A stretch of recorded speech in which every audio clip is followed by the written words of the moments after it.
Hi, I'm Tom Myers, and I'm pleased to welcome you to this program in the Technique series with the Anatomy Train's myofascial meridians. This time we're going to have some fun with the functional lines. Up to this point, with the other programs in this series, we've covered a lot of lines. The front, back, lateral, and spiral lines that traverse the legs and trunk, as well as the arm lines that go from the shoulders down to the end of the hand. The lateral line connects the shoulder and the hip on the same side, but we have yet to connect the shoulder girdle and the pelvic girdle contralaterally, and that's exactly what the functional lines do. There are two functional lines, and they both connect the humerus on one side to the femur on the other. Arm to leg or leg to arm, depending on what the action is. So the front functional line follows the lower edge of the pectoralis major, meaning it starts on the humerus, goes over to the fifth rib, follows the rectus abdominis, the outside edge of it, down from the fifth rib to the pubic symphysis, crosses through at the pubis to join with the adductor longus on the other side, which travels down behind the femur to attach to the linea aspera. So the two front functional lines form an X across the front of the body, and the two back functional lines forms an X across the back of the body, with the L5-S1 junction as the center of the X. So, right to left and left to right. That makes 4 functional lines in all. These lines form spirals or helices around the body, and thus, like the spiral line, they contribute to rotational movement. Several points follow from this. First, the functional lines often act as extensions of the arm lines to extend the lever of the arm down to the opposite leg. Second, obviously coming from this, is that they get used in sports a lot. Kayaking, climbing, tennis. And third, although they ought to be the same, the fact that we have a dominant hand means that the myofascial patterning, and thus the development, is going to be different on one side than the other. So, while we're showing precise lines of pull from one shoulder to the opposite hip, the forces in reality sweep along these large triangular muscles in any sports movement, like a golf swing. So they only cross this line in one particular moment. Thus, my finding is that while the muscular development can be a bit different in these two lines, only rarely does it significantly throw posture off. Functionally, however, they're very important, as we shall see. If you haven't already, you might like to look at the spiral line program in this series, which also deals with rotational issues. So, with that introduction, let's look at some manual soft tissue techniques for the functional lines. Then we'll look at some strengthening exercises. And finally, and don't miss this section, it's going to be really fun and useful, we'll look at assessing and treating the functional lines via movement. So the front functional line comes from the arm lines of one shoulder down across the chest, across the belly, crossing the midline at the pubic bone, into the adductors of the opposite leg, so that each shoulder is joined to the opposite hip.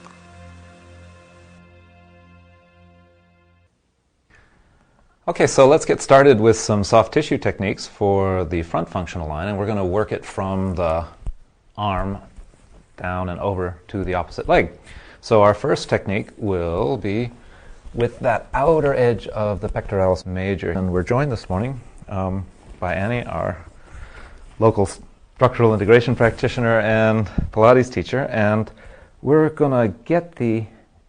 particularly interested in the edge of the pectoralis major here, that lower leading edge that comes from here on the ribs and goes out to the arm. This is similar to what we did with the superficial front arm line, but since we're working with the functional line, let's give this a try. The pectoralis major starts right here on the fifth rib, and we'll bring this fascia up along to the edge of the brow line, and then we'll pick it up again right here. I like to use my other hand just for reassurance, and we'll catch that leading edge. Annie, is this okay for you? Mm-hmm. Yeah, not too much? No, fine. Okay, and you'll feel the division that goes right between the biceps and the pectoralis, and that's what you're looking for. You can see the fold right here in the tissue, and you just want to bring that along and open that up. Now, we like to have people moving while we're doing this, so Annie, I'm going to invite you to lift your arm up and really stretch above your head as we do this. Good. Can you reach a little bit more? Farther out? Yeah, that's right. Draw the whole ribs along with it because we're really connecting over to the opposite leg. Yep, that'll do it. Okay, so we're joined here this morning with Elaine, a local massage therapist, and she's going to learn these techniques as they go. Why don't you take Annie's hand and put it up above? And if you could take your hands and put them here and see if you can open the tissue that joins the top of the rectus and the bottom of the pectoralis. That's good. If you want to just leave your hands there and have them be sensitive. And Annie, you just lift up against my hand. Yeah, you feel the pectoralis there? Okay. So you're trying to take that fabric and just ease it out towards this point in her arm. Okay, and you tell her, how's she doing? She's doing well. Good. So as you're moving out there, yeah, you have to switch from one side of the bra to the other. And, you know, breasts differ in size, but wherever you can pick up on this edge. Yep, there, you got the edge, that's it. And just open that up as you go, and don't forget to tell Annie to move. Yeah, that's it. Right on up there. Now that's a little nervy place right there. Okay, there we go. How's that? Is that better? Yep. Okay, keep stretching. Keep stretching, that's good. Good. Good, good, good. So how'd that feel? It felt pretty good except Yep. for that one little spot. So if you picked up the nerves, again, if you want to check, Annie, just press against my hand. You see that edge of the, feel that edge of the muscle right there. Yeah. As long as you're on the edge of the muscle, you'll stay off the nerves. Great. Good. And while we're here, as the rectus abdominis comes up to here, it not only connects with the pectoralis major, but with the pectoralis minor. So if you're trying to open up somebody for this kind of front of the arm, don't forget the pectoralis minor. You can see lots of techniques for this on the Armline tape that is in this same series. So coming in under the pectoralis major fascia, along the ribs, not into the ribs, along the ribs, catch the clavipectoral fascia with the pectoralis minor and open that up. And then you breathe in as you lift your arm to, yep. Okay, and the next time you breathe in and stretch the arm at the same time. Just reach up.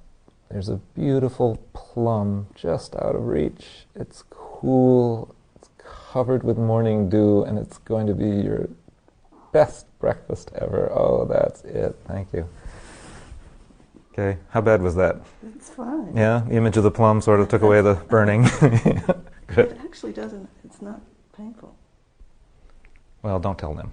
Okay. Okay, great. Okay, so for this technique, Elaine, I'd like you to get down on the floor, if you would, with the same way I am, and put Annie's arm up. And we're going to slide in under here to the pectoralis minor. Now, it's a what they called in massage school an endangerment zone, which just means there's lots of excitement in there. So work with sensitivity and caution, and if you feel the ribs, go along the ribs. Not into the ribs, but along them. Okay. And you tell her when she reaches that pectoralis minor. Okay. Okay? And it's the same thing. If you lift your, not your arm, but your shoulder up. There. You feel that pectoralis minor ahead of you? Okay, so you're trying to come into that tissue and open it up. Now, pectoralis minor is not part of this line, but the fascia from the pectoralis minor is continuous with the rectus abdominis. So it's essentially part of the same line, whether it's actually part of the same line or not. It feels pretty good. Just making sure to lift up, not press down. That's all. Okay, so this is the idea of coming in from here with the heels of your hand on the table, is you're scooping that tissue up. You also lifted skin up before she slid under. What do you mean? Sorry. You That's just, okay. you've lifted lifted up and then slid under. Okay. Oh, I see what you're Yeah. saying. Okay. Okay. Good.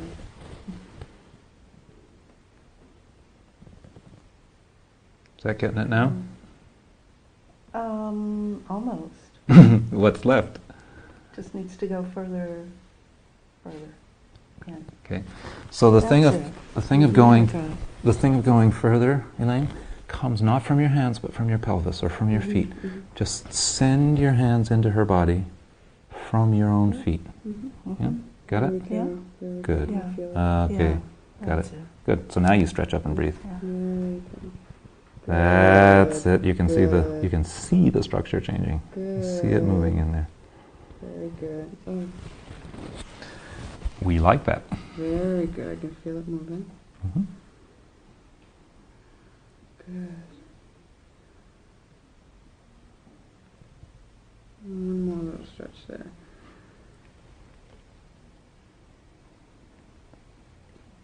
Okay.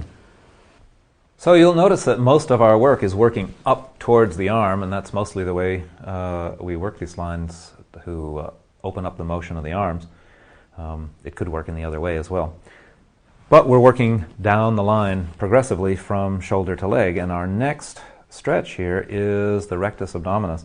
And you can get the rectus abdominis. I don't generally work below the navel here for obvious reasons, but you can get the rectus by scooping your fingers along the edge like this, making sure you go around the ribs, not under them, to keep that fascia going right up to where we started with the pectoralis major a few minutes ago. However, I also want to have a second technique in here. Find the edge of the rectus abdominis. If you can't tell, which I can clearly on Annie anyway, but if you can't tell, you just have them lift up their head and look at their navel. Could you do that? Then you can feel the outside edge of the rectus very easily, and getting your fingers on that outside edge, you run up that fascial edge toward the place where it crosses the ribs. And again, if you carried that up, it would carry you right to the outside edge of the pectoralis minor. You can repeat this a few times, and obviously it would be on that side that was more used because of the handedness of the person or the sport that they're engaged in or whatever. The idea here is to open up this rectus fascia, the abdominal fascia, where it leads into the pectoral fascia.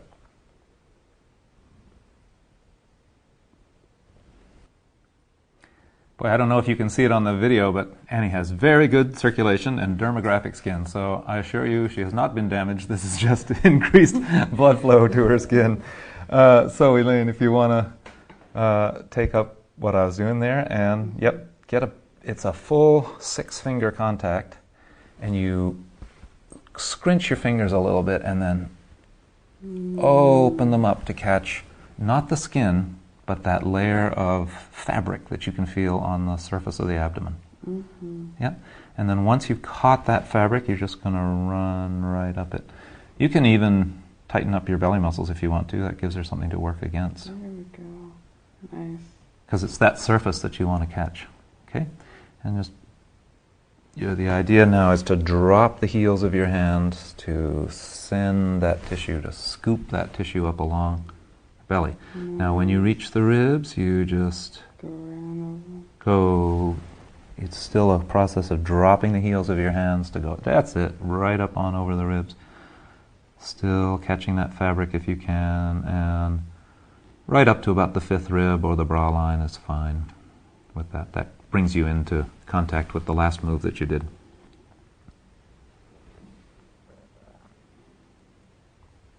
Great, how'd that feel? It felt good. Yeah? Yeah. Similar? Yeah. Oh, well then she's doing a good Yeah, job. she is. Great. So the next part of this line is the adductor longus muscle, and remember it's on the other side because the rectus abdominis has come down here. Its fascia, the abdominal fascia, comes down towards the pubic bone, and also the pyramidalis. The little pyramidalis is part of this, but for obvious reasons we're going to leave that alone this morning. And as it crosses through the pubic symphysis and comes out on the other side, it reemerges as the adductor in the form of the adductor longus muscle. So press against my hand, Annie. You can see that tendon as it comes out of the crease in the leg. It's very obvious, very findable on everybody. You know, take a little skin with you, go into the muscle with your fingertips, hook your fingers and bring it with you. Bring some skin so you're not dragging on the skin. Drag the skin and your fingers over the fascia of this muscle, riding it if you can. It's a slippery little devil and sometimes you'll fall off. And just keep that going down the leg. About halfway down the leg to the knee is about as far as you can get. Now, you can make things a little easier by relaxing the muscle, and if you press your knee against my leg, that is a abduction, and that allows those adductors rather to relax. Doesn't feel very relaxed, does it? Okay, so just try relaxing anyway, and we'll bring this out. Okay, it's that simple. It's not that simple because it's a very tough piece of musculature in there, covered over with a thick fascial shell, but if you persist and open that up, you'll actually find that the opposite arm is able to stretch more. Okay, Elaine, so give it a try. You want to be able to find that tendon. Can you find the tendon right up close to her inguinal line? Yep. So Have you tense that muscle? Great, perfect. okay, and then just it's as if you could reach in and pull it out, with her cooperation, of course. How's that pressure? It's fine. Is it enough? It's not quite as much as you had. Okay, well I can... Lots of people say that. Okay, so it's a question of coming in and grab and actually having hold of the fabric. Yeah, that's what I And then bring the fabric with you. It may be only an inch, it may be a half an inch. It's not as if you have to go down the whole leg, and it's not a muscle thing where we're trying to relax the muscle. But just to let that fascial covering open up, ease up. Good. Is that good? Mm-hmm. Good. Great. I think you got it. So the back functional line likewise joins the arm lines, but this time across the back of the rib cage, the thoracico-lumbar fascia, the sacral fascia onto the gluteus maximus, the vastus lateralis, right around to the tibial tuberosity, thus joining the shoulder to the hip across the back. All right, now let's explore some techniques for the back functional line. It begins, as we'll demonstrate on Annie here, with the latissimus dorsi, and this tendon right here is the lat coming down in the back of the armpit. So if you just take and use the back of your hand to press that into the rib cage, and then I'm going to have Annie just fold down over me. And now lift your elbow straight up towards your head, and I ease down the back of the armpit toward her lower back. That's going along the middle of the latissimus. Essentially, I am pinning and stretching here. I'm pinning the latissimus against the scapula and the ribs and urging the humerus up. I'm just guiding her. She's doing it as she lifts it up. How's that feeling, Annie? Does that It feels wonderful. feels wonderful? That's great. So there should be a feeling of opening and stretching here, maybe especially the first time you do it, a little bit of burning, but not tearing or pain, any of that. You can do this usually 2 or 3 times and change your position slightly because the lat is such a big triangular muscle. Okay, now go ahead and take your arm up and down again, and you can feel the difference that provides. Yeah, feels very free. Okay, so Elaine, let's give this a try. So bring her arm up. Yeah, give it a hold. And bring your fist right into the corner. That's a very loose fist, just the back of your fingers. Yep. And the idea here is to take it down toward her hip, not up towards her shoulder. Yep. How's That's the pressure? great. The pressure feels good. And then just get her arm to move away from you. So most of the work is happening in her movement stretch, not so much in your pressure. That's good. We saw a similar technique in the lateral line in opening this up. Technically, the lat and the teres are part of this functional line, but it does help open up the side as well as this line going across the back. All right, let's try this again. And this time, see if you can drop your shoulder, your own shoulder, down onto your ribs and make this come from your hips. That's it. Good. Good. Sweeping down across the back. And as you go more to the back, she reaches more to the forward. And that's going to increase that stretch. Good deal. You feel that? Yep. And the bra's going to strap you, but you can kind of jump over that if you want to and pick it up right there. Yep. Okay, and Annie, you reach, and you're going right for the midline of the back there. Beautiful. I'd say she's got it, don't you? I think so. I think so too. If you're not able to get that latissimus stretch to continue around the full length of that muscle, sitting on the bench is another way that you can get it, like this. So, Annie, if you could just take your arms wide, you bring your hands in against the ribs, and I'm using the back side of my hands here, and I'm getting right up against the ribs, and I'm putting my elbows wide. So now let your arms fall. And I'm going to bring the latissimus, and probably the teres as well, around the rib cage, as if I could peel it off towards the back, like that. Okay? The client, while I'm doing this, is taking a breath in and lifting their ribs on a big inhale to get a little bit of a stretch around the trunk. And I can modify this. If I go up towards the top, I'm going to get the upper edge of the latissimus. If I get out on the side and come down towards the hips, okay, take a deep breath again. I'm going to get the lower part of that big wide triangular muscle. And if I really want to increase the stretch, then I'm going to get Annie to lift her arms up. Get the client to lift their arms up. And as she stretches reaching way up with the arms, I get an increased stretch here. Now, Annie, being an accomplished Pilates teacher, was careful to keep her ribs back as she lifted the arms.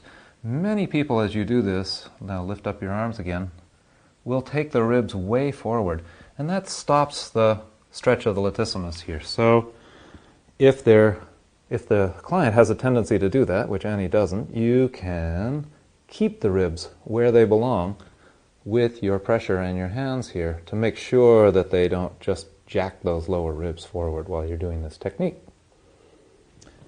Great. Okay, let's see what happens when a student tries this technique. All right, Annie, how have you lift up your arms? Great. That's good. Now get your elbows really wide. Get as big a surface. Don't tighten up your fingers, let your fingers be nice and loose. And you're going to, as like you were peeling some fruit, just peel that right around the back of her. Good. Okay, and Annie, you take a nice deep breath in front. Good. She got that feeling? She has it. Good. Okay, so you notice that you could go up or down depending on what part of the muscle that you wanted to get. And just take another purchase here. Yeah, that's good. Just start there and pull that around and in. And now, Annie, you lift up your arms and you'll feel it pull right out from under your hands. It's a great way of increasing that stretch and making it even more. Great. Now there are a variety of ways of stretching out the lumbosacral fascia here, which would be the next part of this line as it crosses from the latissimus over to the gluteus on the other side. And one of the best ways to work it is with the client's weight. So this is very similar to the pelvic lift that we've seen in previous programs, but with a twist. So Annie, just roll your pelvis up in the air, and I slide my hand under her pelvis so that I'm not pressing on the spinous processes but have my fingers divided. Now I'm going to bring down along the sacrolumbar fascia here, and I'm going to allow my fingers to sink in as deeply as Annie's tissue allows, as the client's tissue allows. However, this be the thing. If I want to increase the stretch across this angle of the body, then I'm going to allow her knees to come towards me as I do this stretch, and that increases the stretch from her right shoulder to her left hip when the knees come to her right. Okay? It would be the opposite way. It's easier to bring the knees toward you as you do this. I want to show you where my hands are. So, Annie, if you could just roll to your side here. See, my hand is under here, drawing down like this. What makes this as a diagonal move is the move of the client, moving to the side. And it has to be a twisting motion, so she keeps one shoulder on the table as we bring the knees over to the opposite side. Okay? Okay, Elaine, let's give this one a try. Sure. So you just want to instruct your client to roll the pelvis up in the air. Can I lift up the pelvis? Great. And you want your hand right in the center and get your elbow as far in as you can so that you're in the midline. You're really on the midline? Mm-hmm. Yep. And now reach this hand across both knees. Yep. So you just have her knees in your hand. And you're now going to crook your fingers and bring them down across her fascia, across the lumbosacral fascia, at the same time that you bring the knees down. How's that feeling, Annie? What's the difference? I can see there's a difference. She's not moving yet. Oh, okay. So now you're moving down toward her heels, toward her tailbone, dragging the tissue with you. You need to let your fingers settle into her tissue. That looks as though it's better. What's up? It's much better. I need more on my right side. I don't feel your hand on my right side. Okay. So as much as possible to keep those That's fingers it. even. That's it. Okay. So now the rate that your hand comes down and the rate that the knees come towards you is the same, so that there's a consistent twist through that. And it's actually this that's being stretched. Mm-hmm. It may feel like you're pulling over this way, but what you're actually stretching across the back is the lumbosacral fascia from, in this case, her right ribs to her left hip. So this is one of these helical lines that crosses the body, makes rotation, so a lot of the actions that we do with this are rotational. Great. That feels like you got it? Yeah, I think so. Good.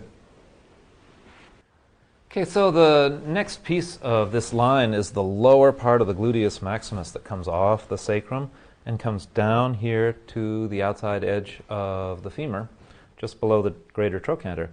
Once again, this is not really usually something that affects posture. However, there are in the lower parts of the gluteus, the lower edge of the gluteus, and then the attachment, good places to work here. So let's show you both of those. I often do this work with an elbow.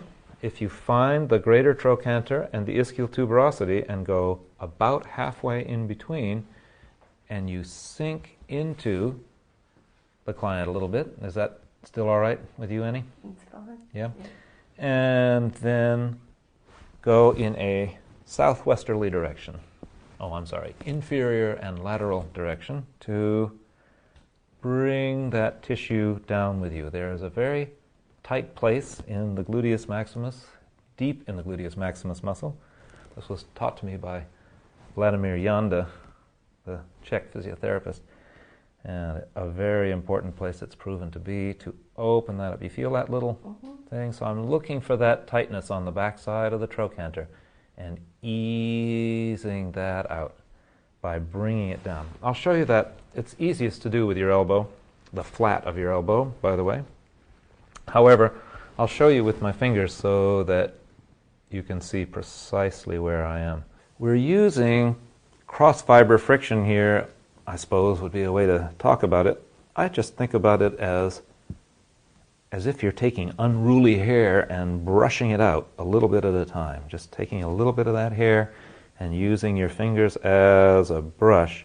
And once you find the trochanter, you can find that shaft of the femur, and it's just on the back of that trochanter that you want to bring that tissue down and out and free up all that gluteus attachment where stuff gets really hung up in there.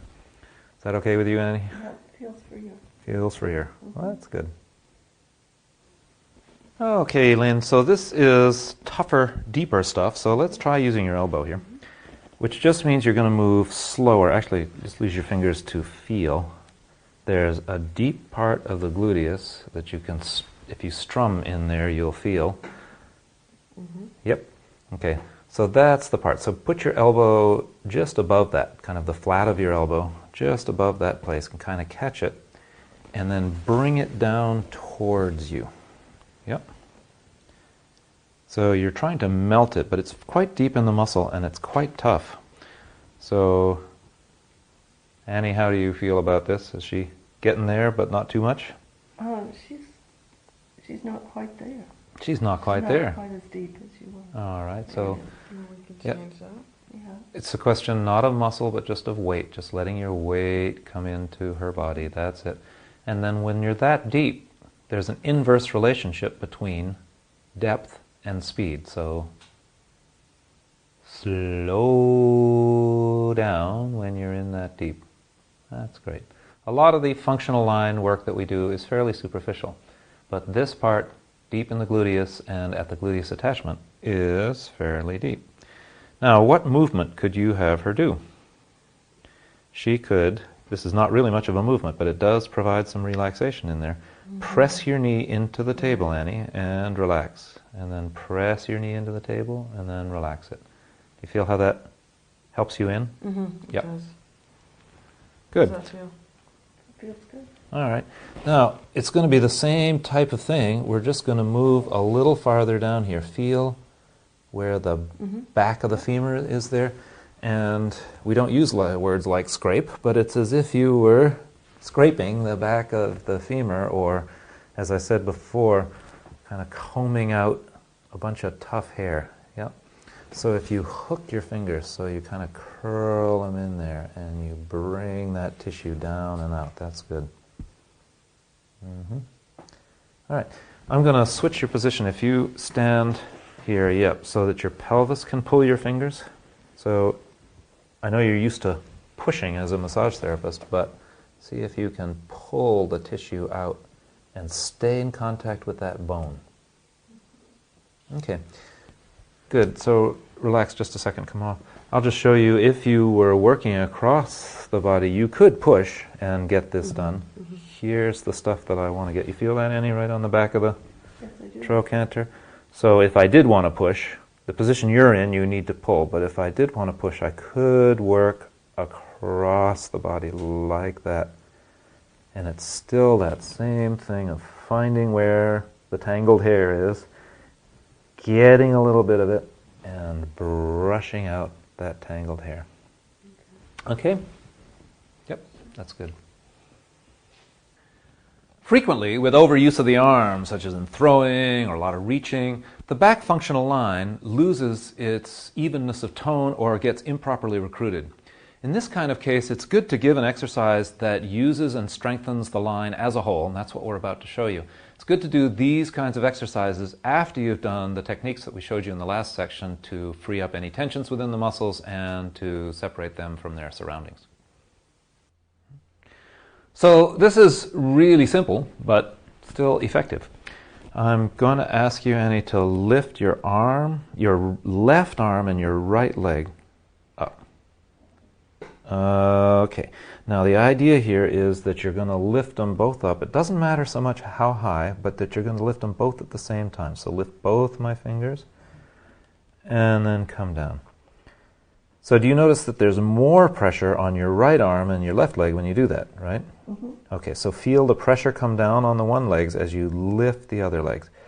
You see how we have a kind of X across the body, and we're asking her to lift this leg of the X.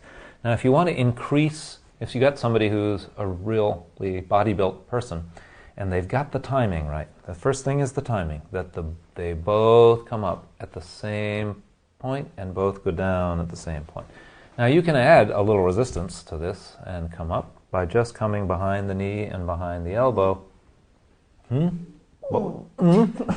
Okay, a little extra strength required there. So just come up against my hands again, and that was good. And the other thing about having my hands on here is I can feel the timing absolutely precisely. So come up slowly and gently against my hands with the same timing. Beautiful. So technically this stretches the front functional line and works the back functional line. And don't do just one side, do both sides. So come up against I won't provide any resistance, just raise your right arm and your left leg. Do you notice any differences in that anyway before you make any changes? In other words, is your right side as strong as your left side? No. No. Okay.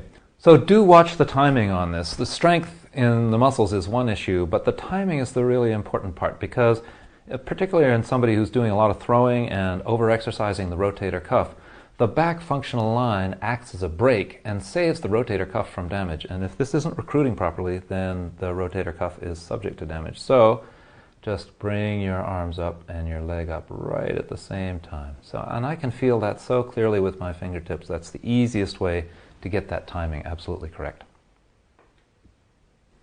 So we have Ellen here to help us with the exercises for the back functional line. If you could just lift up your right leg and left arm together and put those down, and then lift up your right arm and your left leg together. Do you feel any difference in lifting those two? Or are they about the same? I think they're about the same. Left one's a little harder. Mm-hmm. That mean with the left arm? Yeah. Mm-hmm. All right. So lift up the left arm and the right leg again. Okay, so the leg comes just before the arm. So let's just have the arm come a little bit faster. You want the timing on this to be really good, because what we're talking about is training the recruitment of this line so that it's very even across the line. As this line, yeah, go ahead.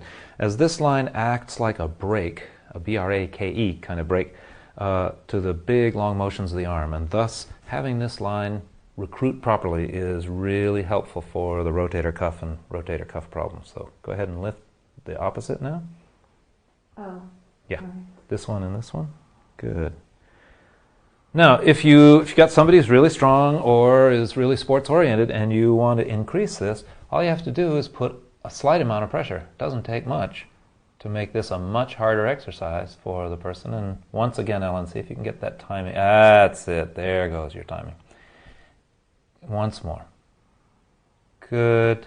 And you'll want to do this a number of times to get this set into the nervous system. And then finally, I'm going to add one more thing in Ellen's case, which is lift your arm and your leg together and then reach out as you do so.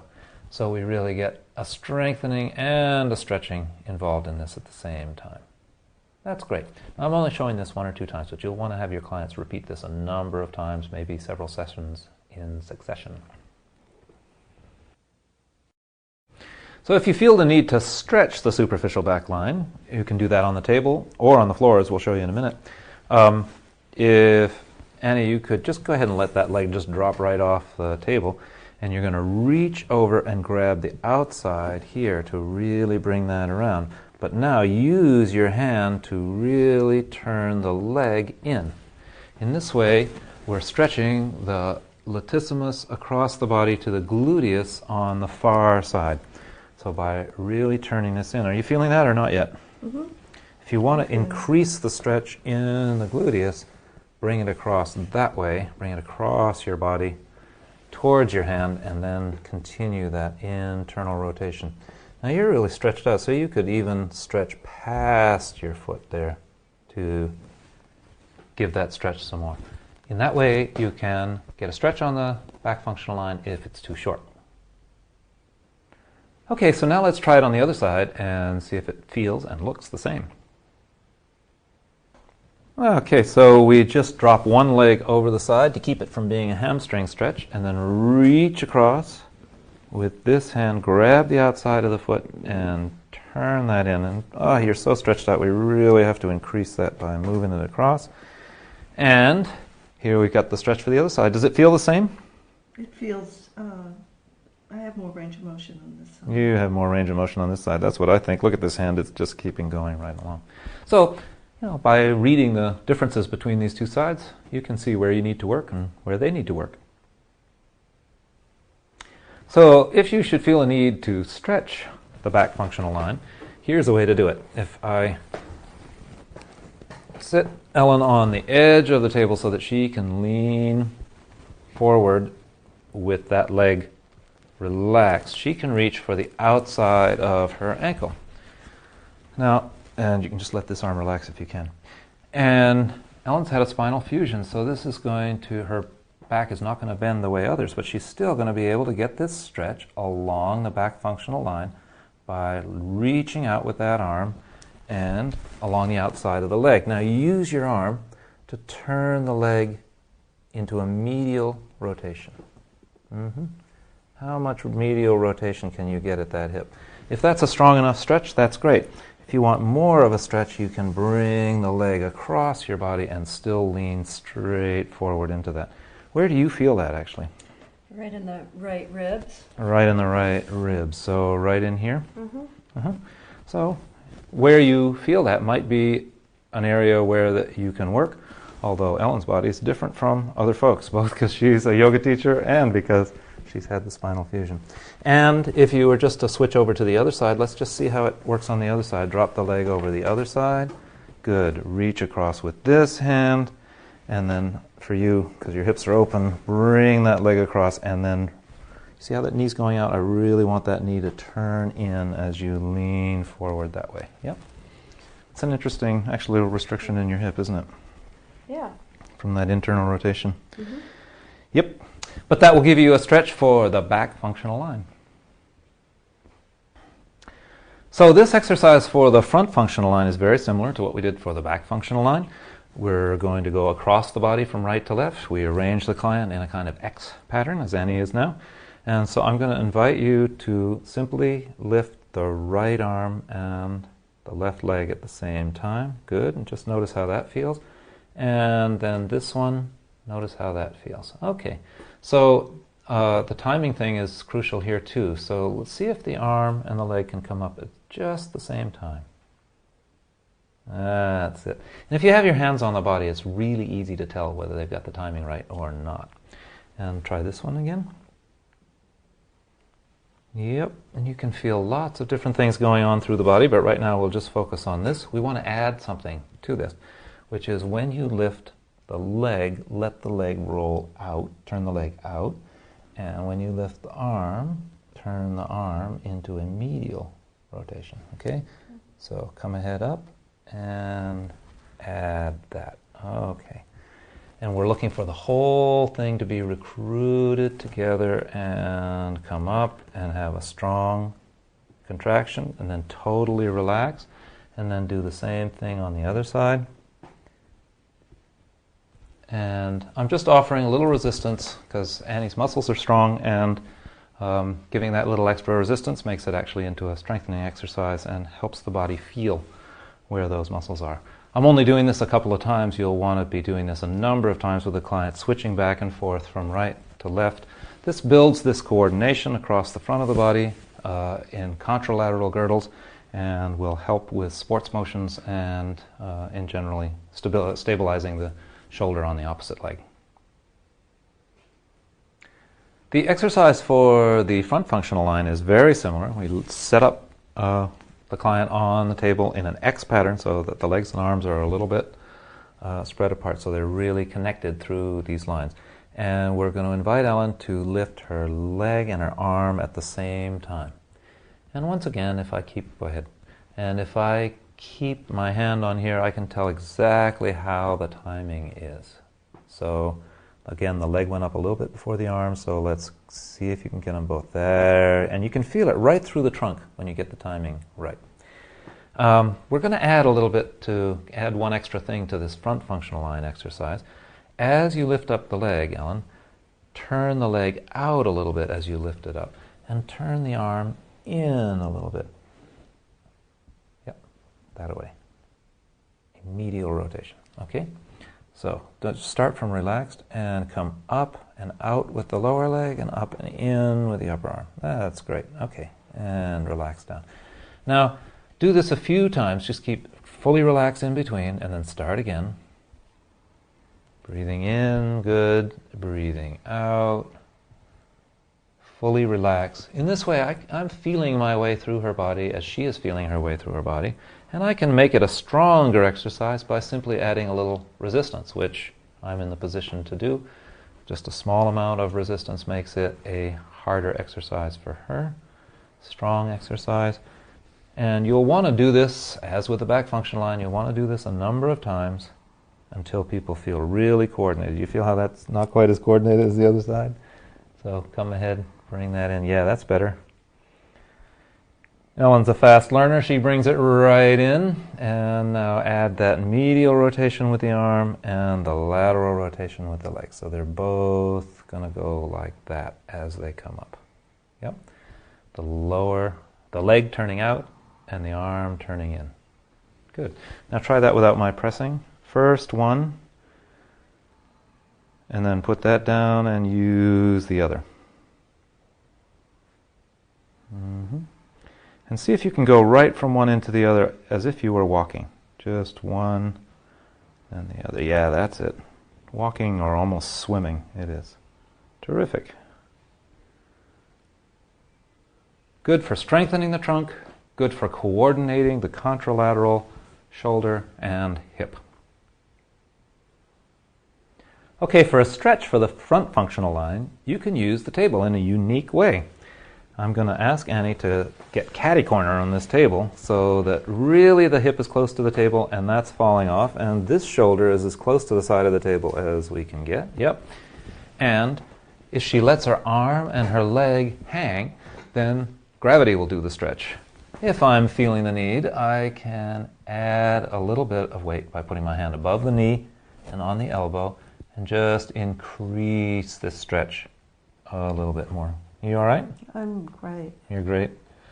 All It's right, a long stretch from my arm all the way to my foot. It's a long stretch from your arm all the way to your foot. That's what we're talking about with the functional lines. This is a good way to get this stretched out, and it's very hard to do this stretch on the floor. It's one of these ways in which you can use the table to its advantage. Okay, as a stretch for the front functional line, you can use the table in a unique way. If I get Ellen to go catty corner on the table here so that the hip is right over on one edge and she lets the leg go, and the shoulder is right over on the other edge and she lets that leg go. You can't get this stretch on the floor, but you can on the table, and gravity will do it. Gravity is hauling her leg down and her arm down and opening up that front functional line. If I want to increase that, all I have to do is put my hand on her knee and her elbow and just take my hands apart a little bit to increase that stretch. Is that okay for you? Mm-hmm. Okay. So if I increase it a little more, you tell me when we're... It's great. Yeah, I think that's about where I'd like to be in terms of feeling the tissue. And you can feel it coming right through from one hand to the other in the connection across the front functional line. You can hold that stretch for as long as you want. Come on back to center. No? And go the other way. Obviously, if you're going one way, you'll want to go the other way. And a very similar thing, just letting the hip go off the table and the arm go off the table so that the weight of these two limbs helps to stretch. This way you can use the table in different ways. Now, for the rest of this program, we're going to use the functional lines to assess rotational movements in the body. In fact, this same assessment is also assessing the spiral lines and even the spinal joints. But who's counting? Now, the following combines assessment and treatment in one easy package. but making it easy is the object of the next few minutes of the program.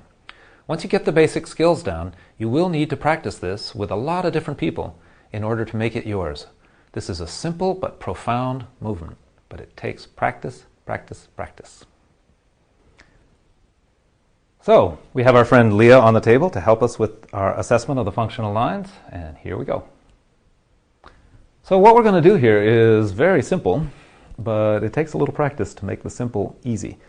We're going to turn the client onto their side, rotate, roll the client across the table this way.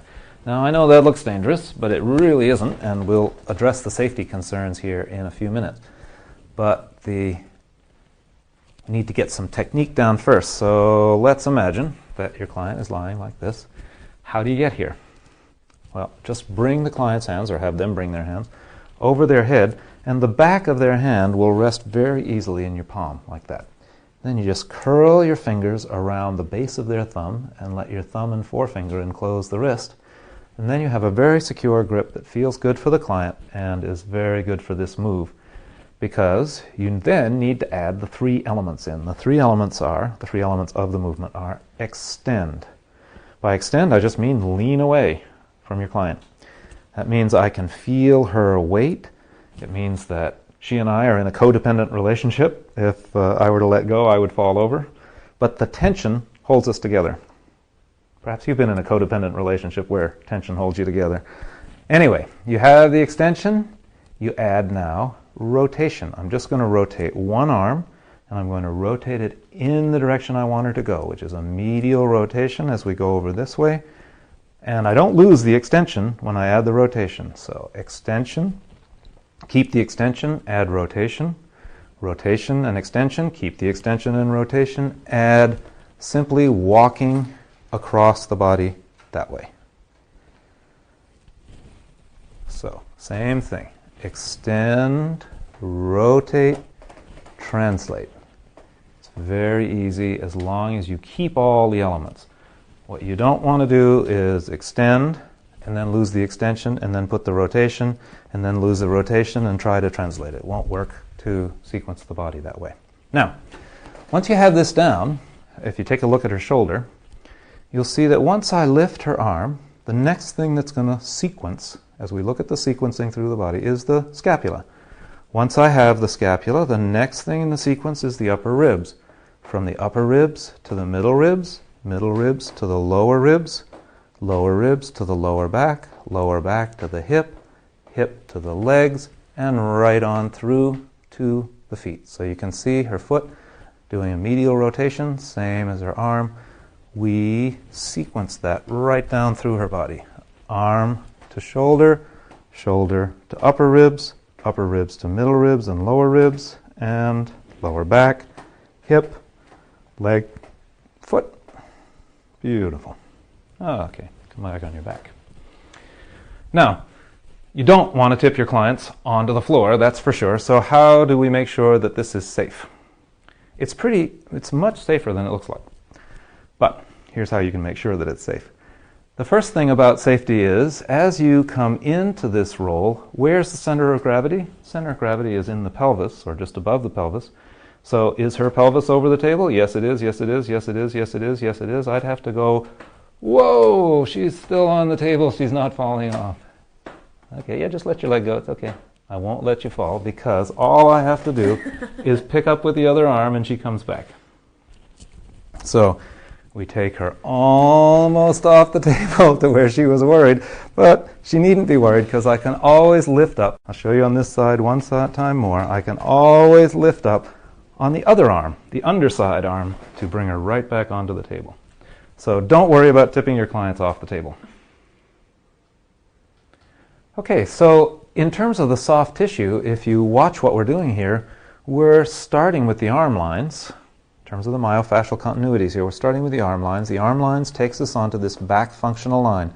The latissimus crosses over into the lumbar fascia in the lower back, and that crosses over onto the gluteus on the other side. Okay, so if we see that on this side, the shoulder goes into the latissimus into the lumbar, and now we're into the gluteus on the side closest to you. We could also see this in terms of the spiral line, and in terms of the skeleton, we're sequencing these joints through the entire body, really, but particularly through the back and hips. So if we watch this sequencing, what you see is first I have her shoulder, then the ribs, then the middle ribs, then the lower ribs. Is that sequencing easy and steady through the body? That's what I'm looking for. Where are the blocks where something goes? Leah goes really easily through this side, and then when I go through her left side, we get the upper ribs, and then whoops, the whole rib cage comes as pretty much a block before we get to the lower back and the hips. So I could take this from an assessment and say, well, we need to do some work in the rib cage to make that more differentiated. Or I could turn this into the treatment right now. See if we could just say, starting from here, could you get the shoulder and let the ribs relax and find those middle ribs and the lower ribs? Maybe that's enough if somebody's just holding some muscle tension to allow them to release. If they're really fascially stuck, that's not going to release easily at all, and you'll find that you'll need to do some more soft tissue work there. But the only way you're going to make this sequencing thing your own is to practice it on 40, 50, 100 people. If you do that, you'll really find that you get tremendous amounts of information from this simple little roll. Now, some people won't allow you to be able to work from the hands, and so then you need an alternate grip.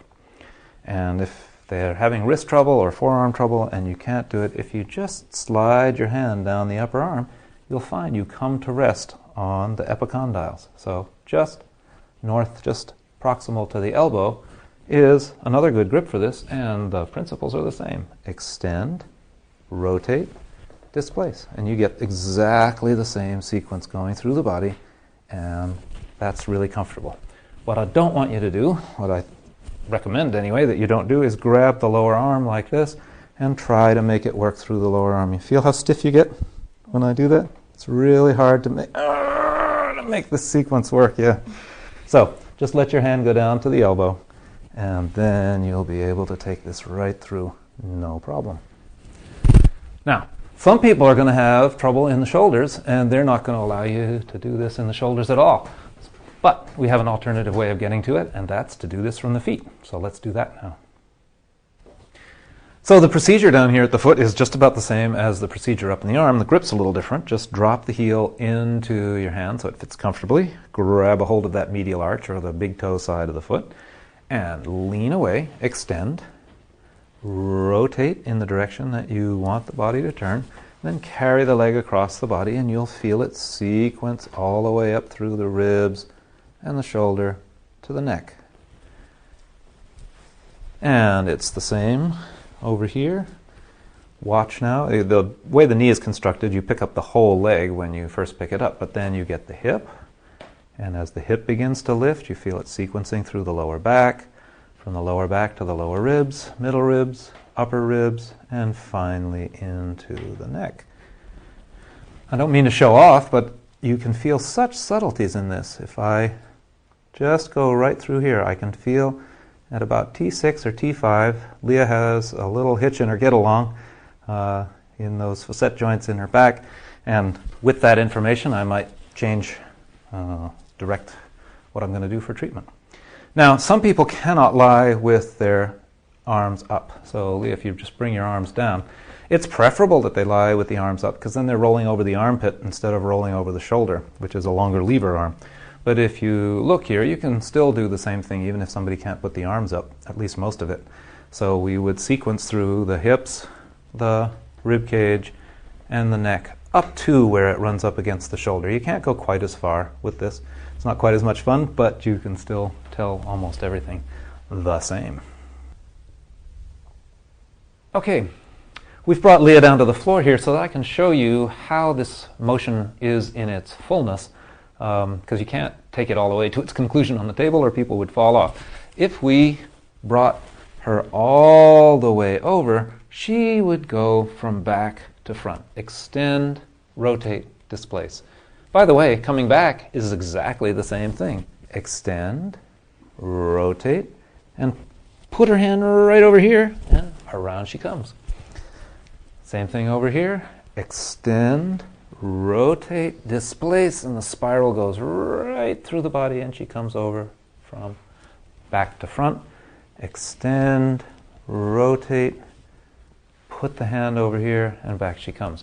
Now, you might notice that this is significantly, and it is significant, that this is the first postural change that a baby makes.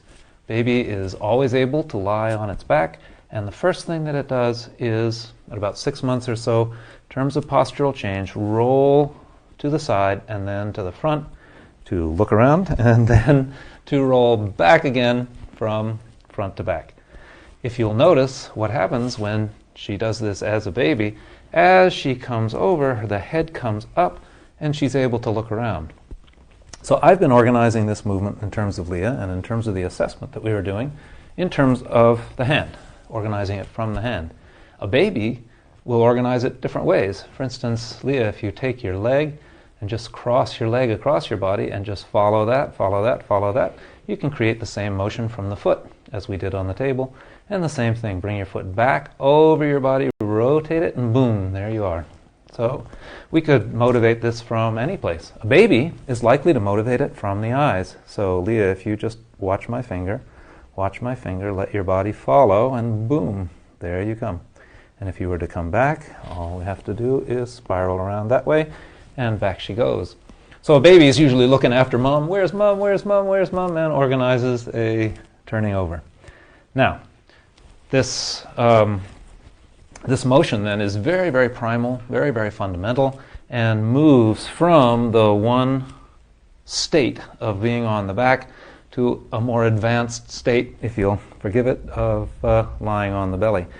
But we could organize this motion from a variety of different places. We see the sequencing, say, from the hip all the way over. You can motivate it from the foot, as we saw before. You could even motivate it from the rib cage from one side to the other. The important is not where you start. The important part is the sequencing.